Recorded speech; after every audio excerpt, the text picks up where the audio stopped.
Hello, guys. Welcome to Veritas. Welcome to Verintines.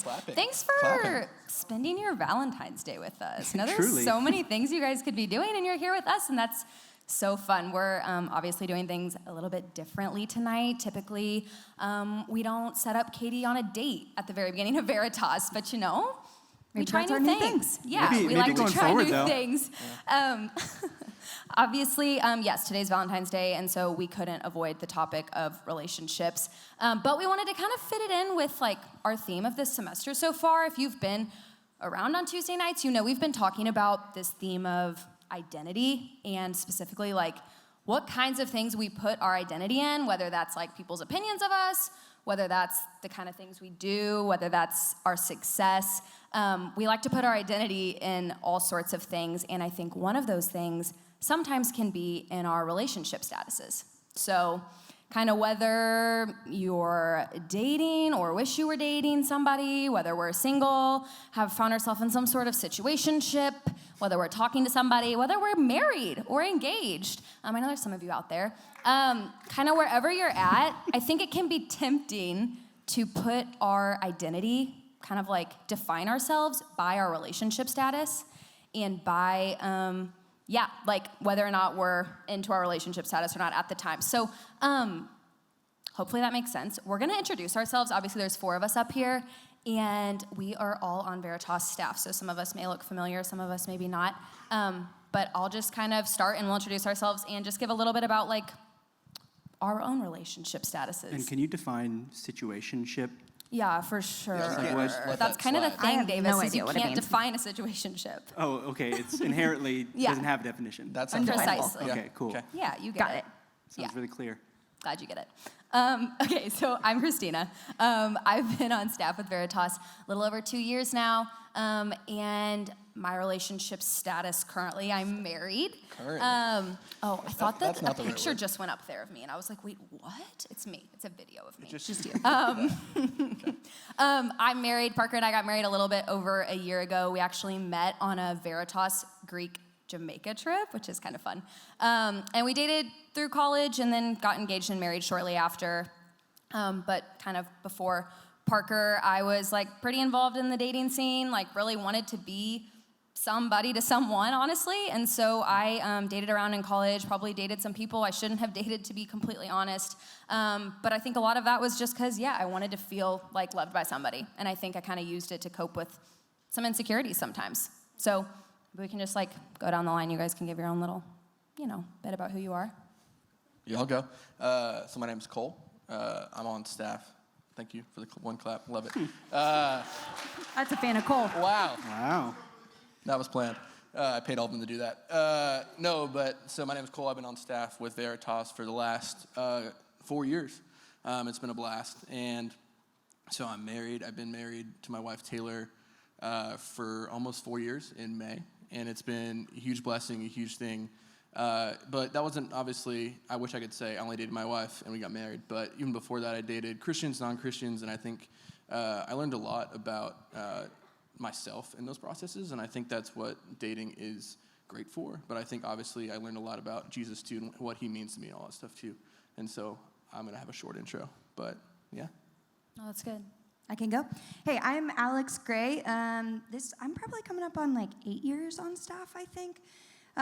So bit of my story. I became a Christian freshman year of college, so dated before that, but it was kind of a different perspective for me. For sure, didn't have the same lens, I guess you want to say. And then becoming a Christian, and the last, I would say 10, 12-ish years of my life, I've dated a little bit in college, a little bit after, but for the most part, I have been single through that time. So not married now, and I'm just going to kind of speak out of that perspective throughout the evening. So. Yeah. Hey, I'm Davis. I have been with my wife for 9 years now. We've not been married that whole time. You would have gotten married at what, 14? How old are you? Yeah, I'm 25, so... really early marriage. It's if fine. you do the math, that means we met when I was 16. Driving age in Indiana, which is where we're from, is 16 and a half. So she drove us to our first couple dates. She must have really liked you. But yeah, we met. Nuts. I was sort of a Christian before that. we met on the swim team, and I found out she was going to youth group, and I was like, I could be a Christian. Like, just gonna tag along. Saw you were here right now. It's fine. We're glad you're here. That worked out. Yeah, it really did. So she came to Mizzou. She's older than me. I followed her, and we've been married for 4 years now. But in December, we'll have been together for a decade, which Congrats. is That's crazy huge. because that's like more than a third of my life. So, yeah, really weird. Some great math from Davis tonight. Cool, but weird. Yeah. Yeah, lots of math. It's really good. Okay, so hopefully that kind of gives you like a little bit of just kind of who we are. And so when we're kind of sharing out of our different experiences. But like I said, we're going to be talking about like how sometimes we let our relationship status define us. And like what we mean by that is like sometimes we make it like the most important thing about us. Like we live as if like I am dating so-and-so is who I am, you know? Like that becomes Core to who you like are. essential to like my being. That's what identity is. So we're gonna talk about that. So why don't we just get started? Like, why do we do that? What's the big deal with like our relationship status? Like, why are we so tempted to make that so essential to who we are? Yeah, I mean, I think the question of why are we is kind of backwards, because like, I think the real question would be like, why wouldn't we be? I think like dating is genuinely everywhere all the time. I mean, like, even just think about it in terms of like the media that we consume. We've got all those clips that were up there that we showed, which, by the way, when we were doing a run-through of that earlier, Cole knew, like, all of the words. Cool. Could recite Like, it back genuinely, to us. like, was just saying it before it came up, which was cool. I was Good not for you. prepared for this. Only What some do of you that have to is say true. to that? A lot of that is true. There's a time in my life where I watched Grey's Anatomy. Yeah, there you go. I didn't think I was going to say that tonight. That's unfortunate. Yeah. That's Confessions. here forever. That's on that camera. Own up to it. We can move on if you want to. But- It's been a fun 4 years on staff. It's good. Yeah, so I mean, yeah. like, it's it's like all over the movies we watch. It's all over the TVs we watch. I mean, it's all over the music we listen to. Like, I don't know, Drake, The Weeknd, Taylor Swift, Harry Styles, Justin Bieber. Like, they're mostly singing about love, like relationships, people they're hooking up with, people they wish they were hooking up with, how the hookups went, how the relationship went, how the breakup went. Like, How mad they are it's- about the breakup. How mad they are about the breakup. Taylor Swift. It feels No, unfair. sorry. You've lost But I half mean, the like, room. I did, I'm sorry. But like, it's genuinely everywhere. And like, I think particularly in college, like, everybody's talking about it all of the time. I Like, mean, we just did a dating game show, so I mean, I guess we're kind of talking about it too. yeah, so I guess like, maybe we're part of the problem. But like, I mean, how do you not? Like, feels to be one of the most important things in life because it seems like it's just like in front of us 24/7. And so I think in college, like a time where you are trying to figure out like who you are and what you're doing in life and like where you're headed and who you're trying to become, like to just hear like relationship, sex, like all the time, like it's not surprising to me that like we would end up trying to find an identity in that of like, whether that be my identity is my singleness, my identity is like the person I'm dating or who I wish I was dating, like, yeah, it's not shocking. Yeah, because you come to college and it's almost like college is packaged as like, this is the time you're gonna figure out who you are, get your, job right up, you're gonna get your first job, and also like find your spouse, and also like figure out, where you're gonna spend the rest of your life with them. Like that's a part of what you're supposed to do in college. Totally. I like specifically remember my senior year, and in a span of like, I'm not kidding, like 7 months, my 5 closest girlfriends got engaged. Like, bam, It's bam, too bam. I mean, we much. had some party after party of like, yay, right? But I remember thinking like, wait a second, like, I think I'm missing the boat. I think I'm a little bit behind on this because this is clearly the time that this is supposed to be happening. And what does it say that it's not for me or for other people when it's like clearly all around? It's wild. Yeah, and like, I mean, Valentine's Day, like you're gonna end up talking about it. It's gonna be what people wanna know. But like, I found it difficult, even just like being in a relationship through all of college, to like go any amount of time without being asked like, how's your relationship going? Like it kind of became the thing that people asked me about, and like it became my default question for people. Like either because I knew they were in a relationship, and so I was like, hey, how's it going? Like that just kind of became the first thing I asked, or if they weren't, it was like, hey, how's singleness going? Like it just became like the defining thing. I mean, we probably still do it. Like, I ask my friends about their marriage, and, like, they're asking, are you dating anyone? Like, it's just kind of one of the first questions that pops up. Yeah, and I mean, like, whether that's, like, friends or family, like, I think I talk about my marriage more than, like, most other things. And like it's a big deal. Like yeah, I was thinking about like going home on like Thanksgiving break to go see family, and it's like all the elderly relatives like take it upon themselves to interview you about your dating life. Like, been talking to any boys? You like can meet anybody yet? Have any, Facebook profiles I can stalk? You're like, no, please leave me alone. Yeah, I mean, I would like go home and my grandma would have like a wall of pictures of the person I was dating. Like with that, and like even girls who like didn't That's work really out, hard they'd to still be up hear. there. And I was like, I don't know what's going on, but like it was clearly like it really important to her. And I was just like, grandma, like but like stuff like that where it was There's just no like, pressure. like I was No like, so I have pressure. other friends and other things going on in my life, like, but they were just like, there's something that's very, very like you're just attached to that idea and like just how much it's talked about, raised in our culture. Yeah, I think you just used the word pressure, which I think is the right word. Like there is pressure around dating in college. And like part of it I think is that we get thrown into this pool of like 30,000 something people. And so it's just like the question is constantly there of like, well, is the next person I meet gonna be the person for me? Like, is now the time? Am I ready? Is the next person gonna be it? And like while we're looking for an identity, like people come along and are like, hey, I like you, I want to spend time with you. And so I think it becomes really easy to start to like find our identity in who we're dating, because I think maybe a little bit more under the surface, like there is, I think, a desire to be desired, like a desire to be like wanted and chosen. And so I think that's part of where we start to find this identity in who we're dating is, or our relationship status is, because like we want to be chosen. We want to be wanted by somebody. Like I think Valentine's Day can be a hard day for that. For sure. We want to know that we are like worthy of love. Like, and that validation is important. Like it feels very core, like you mentioned, to who we are. Yeah, and I feel like it can almost like cover up for like a lack of I don't know, I feel like that was for me, like I had like a lack of confidence in who I was. But when I was dating somebody who would tell me that like, I'm great or whatever I wanted them to tell me, like that helped with my like insecurities, and like it helped me like figure out who I am. Cause I'm like, okay, I know who I am to you. And so like I can, now I know who I am, which is bad. Oh yeah, I mean, I remember any time that there was like a question in my mind of like, who am I? What am I doing? What am I worth? Like, it was so easy to just turn to like, well, I've got this person, and like, we're going on like a couple years together, and like she's not left yet, so like, surely I must have some value to somebody. Like, I remember the journalism career fair was like truly one of the worst experiences for me in college. Like, just that process of like going around and basically like selling yourself to somebody for a minute and knowing that like 100 other people just did the same thing, and like nobody who actually like cares about who you are. Yeah, like so much opportunity for rejection. Oh, it was awful. And like I was down just bad after that. And like truly like the only solace I found was like knowing that like I still had somebody who wanted me.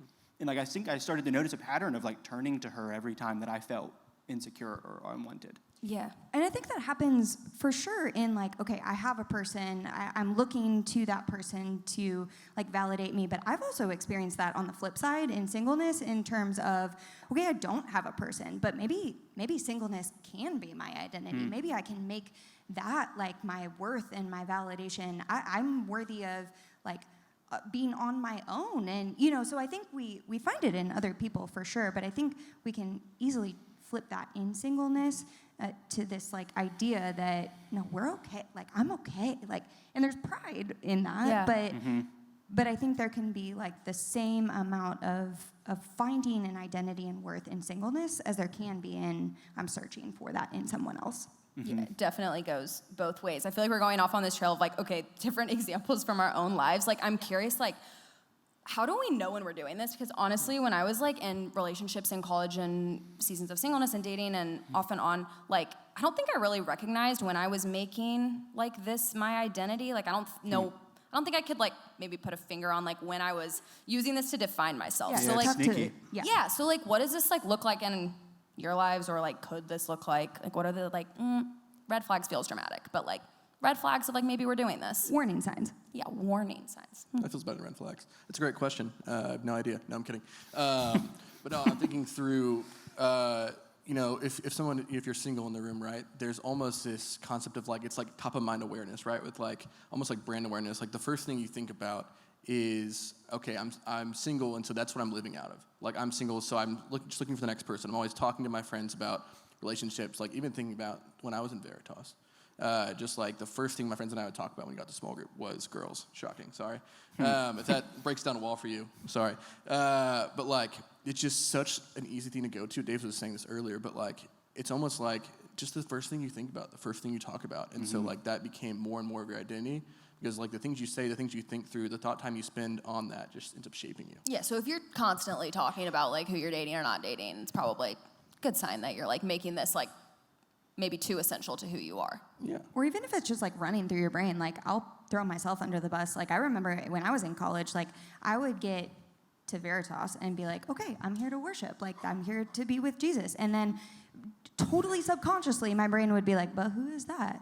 Or like, I don't recognize that person. Or like, how do I look right now? And it just like kind of infiltrates every thought that I feel like I would have totally like unintentionally a lot of times. For sure. And I think that, you know, kind of bridging the gap and then thinking about like if you're in a relationship, if you're dating someone, there's also the idea of just like codependence. Like just kind of walking through how much of my mood is dependent on this person. How much of my joy, my happiness, my peace, my contentment is based on a single person.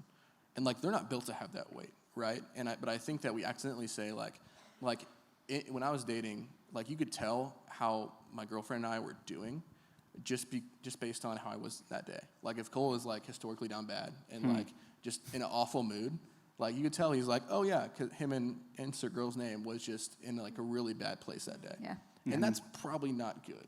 I don't know what you guys would say on that, but I would say it's probably not yeah. great. I'm married now, so it's fine. No, I'm kidding. It's Go hard on though, record. because like when you're like not getting validation from someone that you like really love or want to like love you, like it's hard when you feel like you're in conflict or in an argument or like they're not validating you in the way you want to be validated by them. Like that sucks because that, especially when you've put your identity in them, it's like, yeah, of course it's gonna like ruin your mood. But I do think it's a good sign that maybe.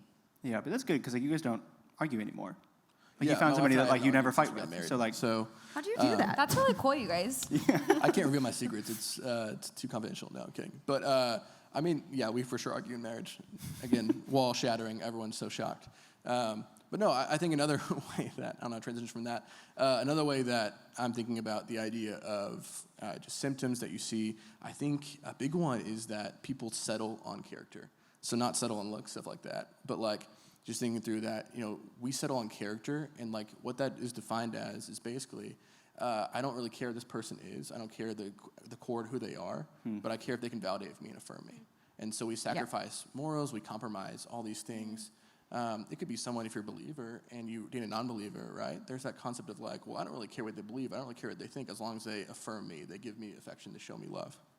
So like the desire for somebody to give us an identity, because like we're looking for that so desperately that like if somebody comes along and validates me, it's like I care, but like the thing I care most about is keeping them around. And so whatever kind of influence they are on me, whatever they're asking me to do, like, I maybe don't want to do that thing, but like I want to keep them near me. Like I want somebody to keep choosing me, and like if it's not this person, like who next? Like I think that fear can even be a motivator of like, if I'm afraid that like I'm gonna lose this person, and like if I can't like grapple with the thought that like they might not be in my life anymore, like that feels like maybe another red flag is I'm so dependent on this person that like I can't stomach the thought of like letting them go. Yeah. Yeah, but I think that just reveals what you really care about, right? What you really want. And I think it's clear that if that's the case, then you are saying, I care about this this person more than anything else, more than Jesus, more than my friends, more than anything else. I think that's kind of a really easy way to see Or that. what they offer me. Right. Yeah. Yeah, so it's like I feel loved by this person, or just like the feeling of being chosen, being wanted, like we've been talking about. Like, we're willing to sacrifice a lot to get that emotion, a lot to get that feeling. And I think we see that a lot in dating. Yeah, yeah. And like if we're willing to change who we are, our own identity as, like people who follow Jesus, or our own moral like compass and things like that. Like if we're willing to compromise that for somebody, I definitely think that's like a big clue that like something might be up. Yeah. But I don't know. I'm thinking about this. I'm like it's just so hard because like we obviously all want like relationships. They're just like really messy. But I think it's like I don't know, it's just, I'm wrestling with this because we're created for relationships. Like, we have this natural desire to, like, want other people to love us and, like, want other people to validate us. Yeah, it's not a bad because thing. we're literally designed by God to be in relationship, both romantic and not, with other people. Like, we look at the very first book of the Bible, Genesis chapter 2, like, God creates the entire world, the plants, the animals, all the things, and then he creates man in chapter 2, verse 18, I think. And he creates man, and then he looks at man and he says it's not good for him to be alone. And then he creates woman to be like a companion and a partner for him. And so, like, in the literal creation of the world and the creation of humans, God is saying, like, you can't be alone. Like, you need people. It's the way we're, like, legitimately wired. Yeah. Yeah, like it's not like a problem to want a relationship. Which is probably worth saying. Like, we are not up here to say, like, all right, let's just, like, Do it on our own. yeah, figure out how to not need relationships. Like, it's actually the way we are wired and designed. And so we probably should just put out there, like, no, it is not only normal, but a good desire. Like, it's actually built within us to want relationship. I think, obviously, the issue is that if we are human, we know that, like, that doesn't always work, that relationships get, like, pretty messy. And you're talking about the creation of everything, and, you know, we're in chapter 2, where it's not good for man to be alone, but literally the next chapter, sin enters the world. And so then relationships get distorted and relationships get hard. And we see that in the Bible, like, constantly, right? People are just absolutely awful to each other. But honestly, we see that in our life too. Like, In relationships. in relationships, you know, like, people let us down, people leave us, people actually say hurtful things and, like, are unkind and violent. And, I mean, we just see it all over the place, that relationships are not going to be enough because they are just distorted by sin. Yeah, I find it ironic that, like, we are looking to romantic relationships to be the thing that, like, is going to come along and, like, fulfill and fix and, like, ultimately satisfy us. Because, like, I mean, going on 9 years now, like, the more that I have gotten to know Emily, the harder things have gotten. Like, there are things that she knows about me and that I know about her that, like, I couldn't have imagined knowing year one, that, like, are messy and, like, beautiful. Like, it's awesome. I love it. There's so many amazing things that we've learned. But, like, the more time you spend around somebody, the more that you're going to see that person's, like, broken. Yeah, like being in a relationship with a messy, broken, sinful person, and then being a messy, broken, sinful person. Just reveals it all that. doesn't. Puts it Yeah, all it on the doesn't table. work well all Turns the out time. that doesn't. It's not like a negative and a negative make a positive. Like, that's not really the math. Not the math. Does that happen It's normally? I don't know why I'm the science, math guy all of a sudden. If you're watching this later, wife, you're perfect. Don't listen to them. You're awesome. She's not We going to love watch this Emily. at all. But So, I think you're right. Like, I think the tension that we get stuck in is, like, we are made for this. This is innate in us, and yet they are going to let us down. They're never going to be enough. Like, relationships on this earth will not satisfy us. And so I think people get stuck in this, like, either this cycle of, like, okay, I thought this person was going to be it for me, and they're not because they, you know, fell short in some way. So I got to put this person aside, and I got to go find my identity in someone else. I've got to look to someone else to be loved and chosen and known. Or I think another thing that we end up doing, which honestly, I'll be really honest, has been, like, more of a temptation for me, is to just wall off, like, to just become kind of guarded and say, all right, maybe that person isn't out there. And so whatever, like, I don't need that. Like, JK, see you later. I'm fine on my own, and I'm done with this. I'm done looking for it. I can do this truly on my own. Yeah, so to, like, push back on that, like, Genesis 2, like, it is not good to be alone, but to say, like, dating's been messy, and, like, it's actually easier for me to just find my identity in, like, whoever I want to be. And, like, Yeah. I can just kind of go and find that on my own, and, like, nobody gets to have a say. Yeah, to self-protect by saying, like, I don't need somebody else to, like, tell me who I am, because that's just going to hurt. And so, you know, forget that. But I think, like, the bummer is when we get stuck in that, we're missing out on this, like, really good news, honestly, which, you know, we're talking about what it says in the Bible about relationships. And the good news is that, like, it is actually okay for us. It's actually a good thing for us to find our identity in someone, in a relationship. It's just not a human relationship. But there is a right relationship to put our identity in, and, you know, it's Jesus. Like, it literally says in the Bible, like, this is where we are found. And so, I don't know, example, personally, I've just been in John 15 lately, because I just need it sometimes. And it's talking about just how Jesus is the vine, if you know this metaphor, we're the branches, and how we have to be connected to him. And verse 9 just has been sticking out to me lately, and it's the one where I'm paraphrasing for sure, but it's talking about as the Father loves Jesus, which is perfectly and steadfastly and never falls short, it doesn't wither or fade or any of that. That's the way Jesus loves us, is what it says in that verse. And, like and all then the ways different from human relationships. Oh, I mean, like completely different. Just absolutely perfect and constant and like in a way that will not go anywhere. And it says abide in that. Like abide is this word that just means like sit in it, rest in it, like remain in that. And that's literally all we have to do with this love that we already have in Jesus, which is amazing. Yeah, which like is so different than the way we try to like earn other people's love and like just like desperately like try to be someone we're not, like force someone to love us, force someone to approve of us. Like so many human relationships, like even really good relationships can sometimes be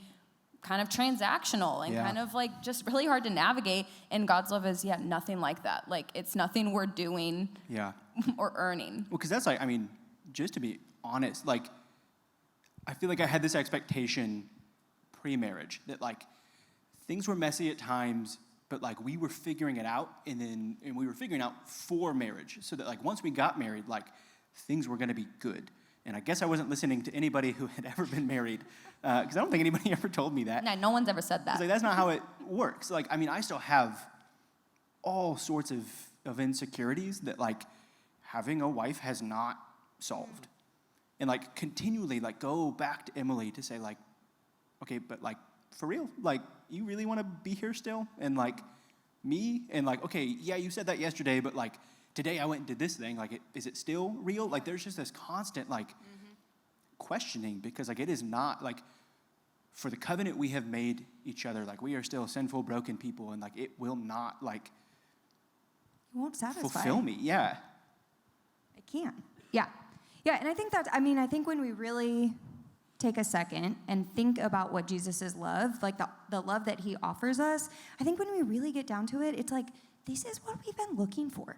Like, this is literally what my soul has been, like, made for and longs for and chases all the time. And I think I forget really, really quickly that I literally already have this identity. Like, it is, like, so secure. It is already there, and all I have to do is live into it. All I have to do is like sit and abide in it, which is like really beautiful. Yeah, and like no matter where you're at in your relationship status, like no matter what phase of life you're in, like Jesus's love is enough, has always been enough, will always be enough, like for each and every one of us. Like we don't need someone else to like make us whole or to make us feel complete. Like we have everything we need in the love that Jesus has for us. And that is so sweet to be able to rest in that. And it's hard to like even wrap our heads around that because we can't see that kind of love like in our human relationships. But yeah.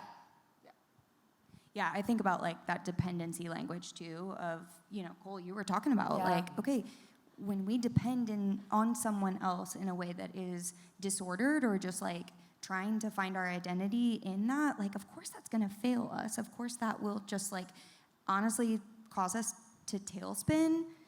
But we're literally told to be the branches on a vine that like give us life and thriving and sustenance, and we get to depend on that. Like we actually get to depend on Jesus' love in a way that is so different and so like secure. I don't know. I keep coming back to that word secure. Yeah, and like Jesus can actually handle like all of our mess in a way that people can't. Like he's actually dependable. Like Parker can't handle all of me all the time. Like all my emotions and all my feelings. And None like, of us can, man. Thank you. Just set myself up right there. We can say that. We're really close friends. It's no, fine. but seriously, like God can, like he knows our hearts so intimately and like so deeply that he can handle all of our emotions, all of our thoughts, like all of our fears, all at the same time. And like he already knows us in a way that like, yeah, your most intimate human relationship you can't be known as much as you're known in your relationship with God. So that dependence, like he's actually dependable. Yeah. Can I be that guy for a second, though? Because that guy. I feel Shocking. like that all sounds so awesome. It And is. I think there's like a genuine part of my heart that, like, as I'm hearing you describe just like the steadfastness and like the fulfillment and like the dependency, like that's so beautiful. And like I want that. And like I've been following Jesus for a long time now. Like the majority of my relationship with Emily, like I would say like I am following Jesus. But like, so I've known that to be true, but like it definitely has not always felt that way. So like, Yeah, it's an easy thing to believe intellectually. Mm-hmm. The play out of that for sure is different. yeah. So but like if we're talking about like finding our identity in something beyond just like our relationship status with other people, like what does it actually change to have our relationship status be in like Jesus? Yeah, like what should this look like? Yeah. Yeah, interesting. You guys have thoughts? I have nothing. No, I've heard that twice. No, I think that I've been thinking through is I think it's really easy for us to get lost in the relationship status stuff because we're so often not in the Bible praying and reflecting on who God actually is. I think it's so easy to get lost in this stuff because where else am I going to go? But whenever I see in my marriage, I'm really relying on my wife, probably in an unhealthy way that we're talking about, right? Like, it's because I haven't been in the Bible. I haven't been reflecting on who God is and what he's done for me and what he means to me. And so, like, if I have a practical thing that, like, what it actually looks like is I'm at my best when I have my priorities straight, when I have Jesus above everything else, and then the outflow of that. Like, I think that's the biggest thing that I've seen is, man, I really have to have my priorities straight so that I can go out. It's so easy to forget. It's so easy to forget. I mean, you see it throughout the Bible, right? You see it all the way back to Israelites when, God literally parted the Red Sea. And then the next day, basically, the Israelites were like, okay, where's God at? What is he doing for me? Mm-hmm. Like, it's a day in, day out reflection thing. And we can, like, go back to God's word to actually, like, learn about who we are. We can define ourselves based on God's word. And so, like, literally going back, like, I am a child of God. Like, God is my father. Like, I can rest in his love. Like, he is enough for me. Like, I am who I am. He created me. Like, I'm me because of him. Like, reminding ourselves of who we are through God's word, I think is, really Which, like, good. that plays out in dating, marriage, but, like, personally, it's played out in, like, how I view being a single person, like, unattached to someone else. Like, being in the Bible and being in prayer, like, that is actually what I have to do to be reminded that I am not, like, half of a person or, like, half of a whole or waiting in this, like, holding pattern to like, find the person that then will complete me. Like, I have to go back and be reminded of the truth of, like, no, Jesus is the one who makes me complete and whole and loved and chosen and a child of God and, like, seen and known, all of those things. That is where I have to go back to because that is what day in, day out when I feel, honestly, like, I've had seasons of loneliness. I've had seasons of, like, kind of bitterness of, like, what is God doing? And, what does this say about me that, like, I haven't had this in my life? And I genuinely have to go back to the truth of who God has already made me. That's really, that's cool. Because I have questions, insecurities, doubts from time to time. And I have to go back and, constantly ask Emily, do you still mean it? And I can take her at her word when she says, like, yes, I do. I will let you know if I don't. But like, I don't really have to do that with Jesus. Like, his promises are, like, forever. Yeah. And, like, he has proved it over and over in our relationship. And, like, he proved it by, like, dying on the cross for me, which is something my wife has never done. Nope. So Probably won't. Probably won't. That'd be really weird, bro. That'd be a bummer. I don't know. But yeah, like, that's actually really beautiful. And I think that is, like, kind of convicting, honestly, because, like, so often when I am, like, anxious or stressed or insecure, like, I go running. Straight to God. Yeah, right. Every time. No, but, like, that would be, like, I think that is the better promise is that, like, I actually can go to God with that stuff because he is infinitely more satisfying and he is omniscient. So, like, he knows what I'm going through and how I feel about it and how it's all going to play out. And like, I constantly just turn to, like, the other person in my life for what? Like, she can't promise anything eternally, and like God has already given me everything I need. So like, that's actually, that's like a beautiful promise that we have. And like, I think that does change my reaction when I'm going through something. Should not just be to run to the person I'm closest to, but like should be to run to Jesus. Yeah. And I mean, it changes it changes how we date. Like if we break up with someone, like it's not the end of the world. It doesn't change anything about who we are. Like it's gonna suck, it's gonna be painful, but at the end of the day, it doesn't. You didn't lose yourself. Nope, it doesn't undo who I am. It doesn't discredit like my identity in any way, because that's like placed somewhere else that is like very, I like how you said eternal. Like there's no question. Mm-hmm. Yeah, and this is kind of a separate thought, but like Cole, you were talking earlier about like some of the red flags being like codependency and maybe like almost an obsession with the other person. And like, I don't know, in kind of thinking about relationship status, like I've been kind of convicted of how much more often I think about Emily than I do about my relationship with God. And like I think I said it to one of you earlier that like I think it's significantly more apparent in my life when something is not going well in my marriage than it is when something is like not going well in my relationship with God. And Which so is convicting. It's very convicting. But like I think that this promise that like Jesus has given us, and like part of the beauty of that relationship is that like I can still be my own person. Like I don't have to just like cling to somebody else and like absorb them and spend all of my time with them, because like I can like have an identity that is like secure in Jesus, not just like keeping this other person near me and constantly validating me. And well, and I mean, here's the thing, like when I'm actually living out of my identity as somebody who follows Jesus more than any other identity, my other relationships seem to be going a whole lot better. Like things just go better. I'm able to love better. I'm able to be more selfless. I'm more secure. I'm more confident. Like when I'm actually living out of an identity that's like true and never ending and like secure, like everything else not that everything just falls into place when we follow Jesus well, but like, you know, things are easier, and like my heart changes towards Parker and my other relationships. Like I'm just a better person, honestly. Yeah. I mean, like people should be able to tell like when God is our number one priority. Like that should be apparent in your life. Should be. It's difficult. So like we probably should caveat like this is really hard. Like all of this is gonna be a process. I think we should probably like lay that out. Like this is going to be, I mean, it's been a lifelong process thus far in each of our lives. And so I think it will be something that we have to honestly pursue day in, day out, and probably see like progress in, and then some like, you know, like. Yeah, and some obviously backtracking. There's so much we could say. Like we're running out of time and need we to, are. you know, move along. But there's so much to say, like about this topic specifically and about like just relationships as a whole. Like we barely even scratched the surface, and I feel like, Just like a flyover. Yes, of like everything we could talk about. But I don't know, we hope that like something that we're talking about like resonates with you guys, or gives you something to think through just as you're evaluating your own relationship status and how you kind of view it. And we hope that this just encourages you to like, not feel shame about like where you're at and not feel like guilty for, you know, all the ways that you don't prioritize your relationship with Jesus or make that your like, you know, the defining thing about you.